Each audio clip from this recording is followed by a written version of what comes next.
அஸ்ஸலாமு அலைக்கும். Hi hello friends, welcome back to my channel. இன்றைக்கி நம்ம என்ன பார்க்க போகிறோன்னா ஒரு சட்னி ரெசிபி தான்.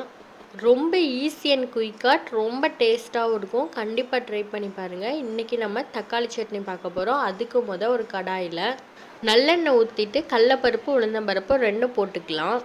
அப்புறம் காரத்துக்கேற்ப பட்டை வத்தல் போட்டுக்கலாம். இன்றைக்கி நான் 5 பட்டை வத்தல் போட்டுக்கிறேன். கொஞ்சம் தேங்காய் போட்டுக்கலாம். ஏன்னா இன்றைக்கி நம்ம நிறையா குவான்டிட்டியில் பண்ண போகிறோம். ஸோ நம்ம தேங்காய் போட்டுக்கலாம். கொஞ்சம் புளிப்பு ரொம்ப இல்லாமல் இருக்கும். கொஞ்சம் வதக்கி விட்டுட்டு நம்ம சின்ன வெங்காயம் சேர்த்துக்கலாம். சின்ன வெங்காயம் இந்த சட்னிக்கு கொஞ்சம் டேஸ்ட்டு என்ஹான்ஸ் பண்ணி கொடுக்கும். ஸோ கண்டிப்பாக சேர்த்துக்கோங்க. அடுத்து ஒரு மீடியம் சைஸில் பெரிய வெங்காயம் 4 நீளவாக்கில் நறுக்கி வச்சுருக்கேன். அதையும் நம்ம சேர்த்து கொஞ்சம் நல்லா வதக்கி விட்டுக்கலாம்.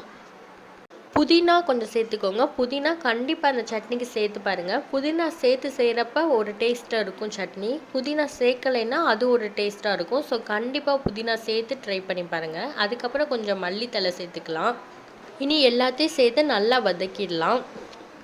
அதுக்கப்புறம் மீடியம் சைஸில் தக்காளி ஒரு 4 நான் சின்னதாக நறுக்கி சேர்த்துக்கிறேன்.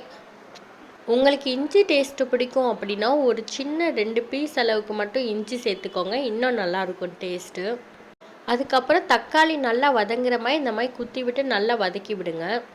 நம்ம போட்ட எல்லாமே நல்லா வதங்கி வரணும். ஸோ ஒரு 5 நிமிட்ஸ் நல்லா வதக்குங்க. இனி இதை நம்ம நல்லா ஆற விட்டுட்டு மிக்ஸி ஜாரில் மாற்றிக்கலாம். கொஞ்சம் உப்பு சேர்த்து இனி அரைச்சிடலாம். ரொம்ப நைஸாக அரைச்சிடாமல் லைட்டாக நெருன்னு அரைங்க. அடுத்து சட்னி தாளிச்சிடலாம். அதுக்கு கடுகு, கருவேப்பிலை, பட்டை வத்தல் 3 போட்டு நல்லா தாளிச்சிடலாம். இனி தாளிப்பை சட்னியில் ஊற்றிடலாம். ரொம்ப ஈஸி அண்ட் குயிக்காக செய்யக்கூடிய தக்காளி சட்னி ரெடி. இது தோசை, இட்லி, பொங்கல், சப்பாத்திக்குமே ரொம்ப டேஸ்ட்டாக இருக்கும். ஸோ கண்டிப்பாக ட்ரை பண்ணி பாருங்கள். இந்த மெத்தடில் ட்ரை பண்ணி பார்த்துட்டு கண்டிப்பாக ஃபீட்பேக் சொல்லுங்கள். இந்த வீடியோ உங்களுக்கு பிடிச்சிருந்துச்சுன்னா மறக்காமல் நம்ம சேனலை சப்ஸ்கிரைப் பண்ணிடுங்க. பெல் பட்டனையும் மறக்காமல் கிளிக் பண்ணிடுங்க.